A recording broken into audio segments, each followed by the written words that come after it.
Hello friends, welcome to doctor H homeo pharmacy. আজকের ভিডিওটি বিশেষ করে তাদের জন্য যারা গ্যাস্ট্রিক অ্যাসিডিটি এবং বুক জ্বালা পোড়া সমস্যায় ভুগছেন। আজ আমরা কথা বলবো হোমিওপ্যাথির একটি খুবই কার্যকরী mother tincture, Robinia mother tincture. Robinia এটি একটি হোমিওপ্যাথিক ওষুধ যা মূলত অ্যাসিড রিফ্লেক্স, গ্যাস্ট্রিক্স এবং হাইপার অ্যাসিডিটির মতো সমস্যায় ব্যবহৃত হয়। চলুন জেনে নিই এর কার্যকারিতা, ব্যবহার বিধি এবং সতর্কতা সম্পর্কে। কোন কোন উপসর্গে ব্যবহৃত হয়? গ্যাসের কারণে বুক জ্বালা, গলা অবধি উঠে আসা, মুখে টক ঢেকুর, পেট ফুলে থাকা, খাবার খাওয়ার পর খুব অস্বস্তি লাগা।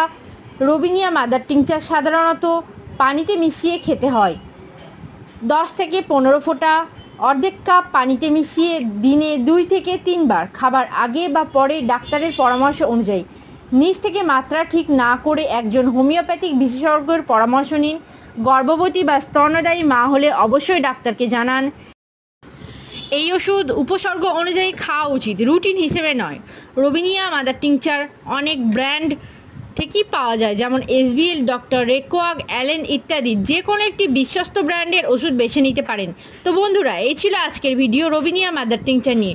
যদি তোমার অ্যাসিড রিফ্লেক্স বা গ্যাস্ট্রিক সমস্যা থাকে তাহলে এটি হতে পারে এক দারুণ সমাধান। ভিডিওটি ভালো লাগলে একটা লাইক দিন, চ্যানেলটিকে সাবস্ক্রাইব করে এবং পাশে থাকা বেল আইকনে ক্লিক করতে ভুলবেন না, যাতে নতুন ভিডিও পান। পুরো ভিডিওটি দেখার জন্য ধন্যবাদ সবাইকে।